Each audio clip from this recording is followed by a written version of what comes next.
everybody, it is BJ the blogger, and I'm here to do just to have a conversation with you guys about healing your bloodline and why it's so important, especially for me being a Black person, living the Black experience.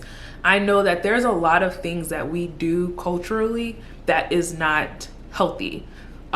There's a lot of things, it's not normal for us to talk about how we're going to heal our trauma. It's starting to become more mainstream, but it doesn't tend to be a comfortable conversation inside of the Black household or the Black family in terms of directly addressing our trauma, directly addressing the generational curses in our life, directly addressing the unhealthy food habits that are creating generational curses in terms of health, things that we deal with from our health, from our grandparents to our aunts and uncles and cousins. These just aren't conversations that we talk about inside of our inner family. Yes, you see the conversation, you see more conversation about it on like Twitter and Instagram and memes and things like that. But when it comes to like the conversations that we're having at the dinner table, these are not conversations that are regularly being had. So I want to really talk to you guys about healing the bloodline. What does that look like? Why is it so important? And what are the things that you can do in order to make sure that you are making sure that your children are set up for success so that they don't have to heal from the same traumas that you've healed, that you have to do the work of healing right now. So why is it so important for us to heal our bloodline?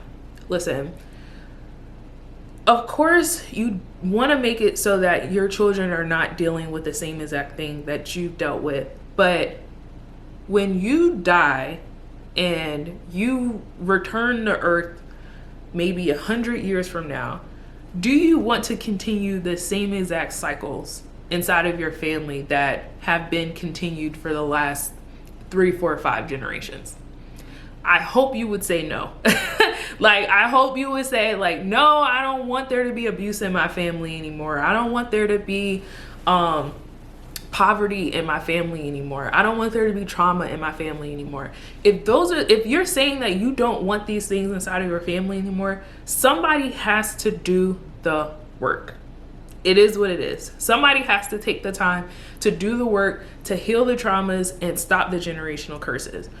So what is a generational curse anyway? I want to make sure that you guys have a clear understanding of what that is. So a generational curse are cycles of habits and impulses and just things that you culturally, and I say culturally because every family has their own culture and their habits and their traditions. That's the word I'm looking for. Traditionally, that is inside of your family that negatively impacts them for generation to generation. So that tends to be passed on. So there's a couple of different examples. So one example would be the types of relationships that you have from the parents to the children, which ends up being the children's romantic relationships that then create them as parents and then start another cycle of whatever that trauma is to their children and so on and so forth. And I talked about this a little bit on my Instagram, but what tends to happen is the relationships that you have with your parents are directly reflective of the relationships that you have with your romantic partner. And the reason that happens is your brain can't tell the difference between the past and the present. So then when you meet a partner that reminds you of your parent, whichever parent it is, your mother or your father, depending on if you're dating men or women, when you meet a potential partner that has the same traumatic habits as your parents, your brain sees them as somebody familiar, which makes you automatically create a stronger attachment to that person.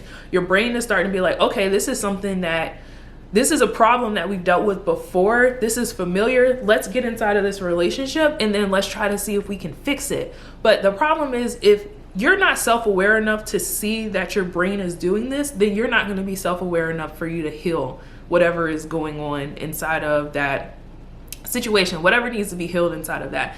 So that's one thing that tends to happen inside of our romantic relationships, which causes us to create a generational cycle of the types of relationships and the types of interactions that we have with our parents as well as with our children. And that could be, abusive, neglectful, abandoning, things like that. So of course, you're going to want to be the person to consciously end that cycle. But of course, there are going to be some people that don't recognize that, they're being triggered or that that's a cycle. And then they just end up passing it on to the next generation. Another example, which I'll give in regards to kind of like Black people, is a generational cycle around health.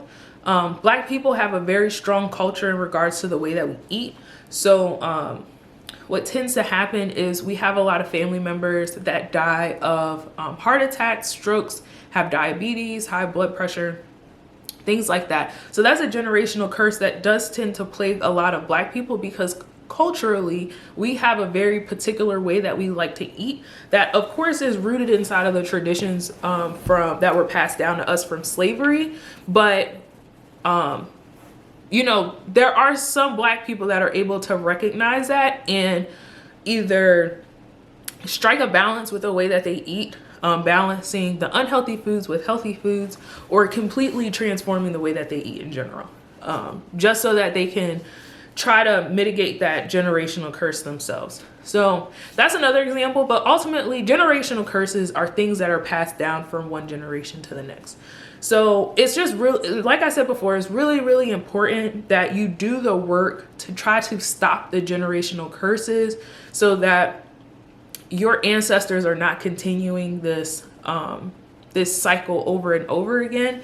And also so that your family is living up to their fullest potential. Everybody is transforming into their higher self so that they could come to this earth and live a life that feels true and authentic and joyful and full of love and abundance.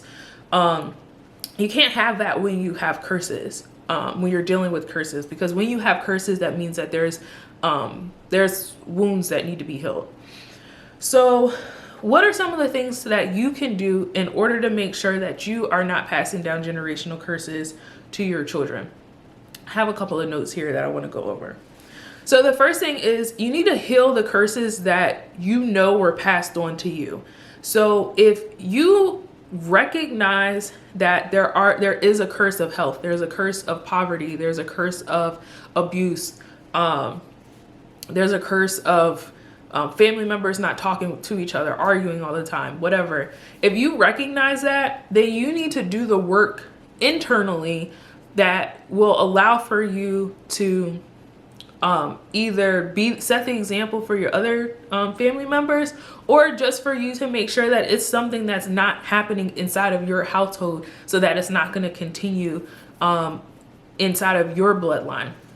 So you got to recognize whatever the curses were that were passed down to you. Forgive your family members for passing those curses down, because of course, healing starts with forgiveness.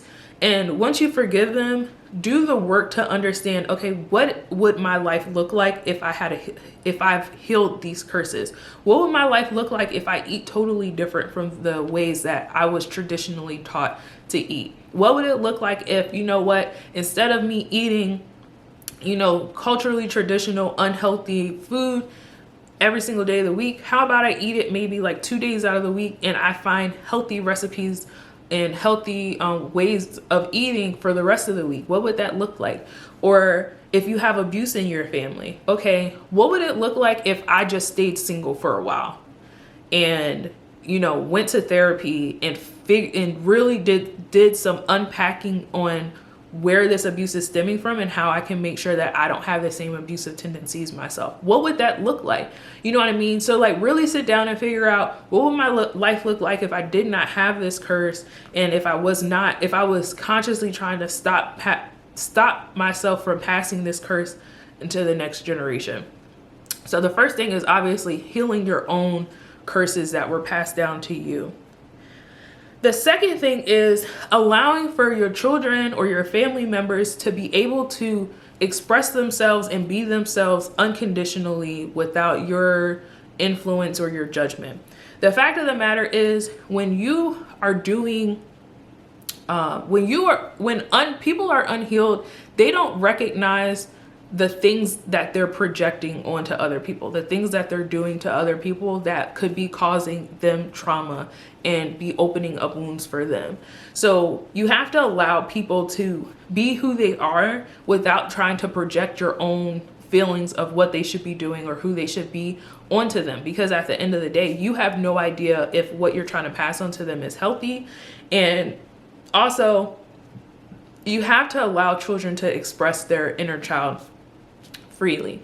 When we put limitations on our children, then what happens is they become adults that don't believe in themselves. They become adults that put their own limitations on themselves, and they become adults that have limiting beliefs in terms of what they're capable of, what they should be doing, what is appropriate, things like that. So you have to make sure that you are allowing your children to express their inner child and be whoever they need to be, as long as they're being safe. Mommy and daddy have a very strong influence on their children, more than they probably really know. So a lot of times less is more. And I'll just leave that at that.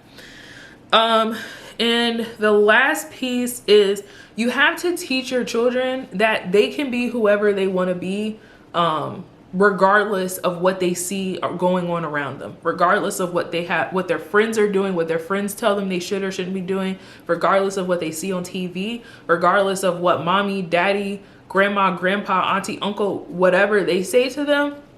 They can create whatever the reality that they want for themselves.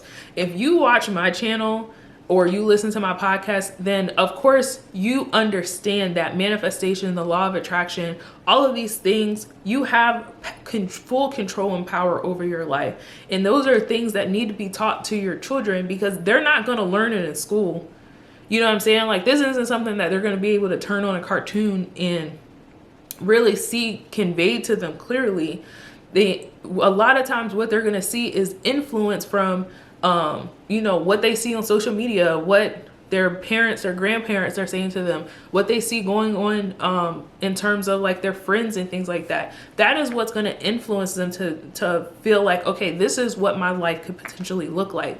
But you have to consciously teach them that if you want to ride horses, if you want to grow your hair down to your ankles, if you want to write books, if you want to be the president, you have full capability of being whatever and doing whatever that you want to do. So you have to be the person to teach them that, because they're not going to learn that anywhere else. And if you do that, then you open up your children to so many different possibilities, so much more potential, to the point that when you do pass and you return as an ancestor, and when your other family members return as ancestors, they return into a family that is strong in terms of the beliefs that they have in themselves. And once you do that, then it's limitless. Your whole family can just do whatever they want to do. They can be whoever they want to be, because these are things that are taught to them from when they're children.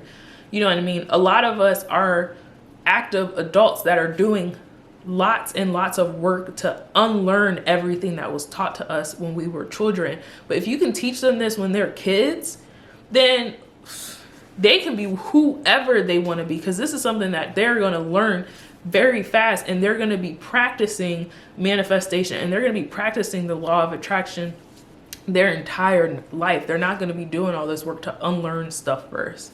So teaching them that is going to be really important as well, to heal your bloodline in the future. So I hope all of that was helpful. At the end of the day, we all have a lot of work to do. We all have a lot of unlearning and healing to do, but it can absolutely stop with you. You can be that person. I know that not everybody wants to be the black sheep. Not everybody wants to go against what the rest of their family is doing, because it opens you up to judgment, people looking at you like you're crazy or whatever. I totally get it, but you just have to get to the point where you have full belief and faith in yourself that you're doing the correct work and you're doing the right work. And at the end of the day, let your intuition guide you. into making the right decisions and doing the right things. Just don't let people's own fears and insecurities and projections project onto you to where you start to question whether or not your intuition is correct, because that's not you being fair to yourself if you allow for people to project their own fears onto you. You have to create a very distinct boundary around you in terms of what is it that I know to be true in my life based on my intuition, and what do I want to own in terms of what my family and what my family's traditions look like, whether or not that means I lose friends or family members. So that's really important, especially if you know that the work that you're doing has positive intention behind it, you know. So, okay, that is all I have for you guys today. Again, please do not forget to like, comment, subscribe. If you are interested in working with me and you want to do some one-on-one coaching, then you can visit my website at bjtheblogger.com. I do have a podcast that you could check out if you'd be interested in. It's the Soul Patterns podcast, and that's available on all podcast platforms. But a lot of this information will be found inside of the description box. All right, I'll catch you guys next time. Bye.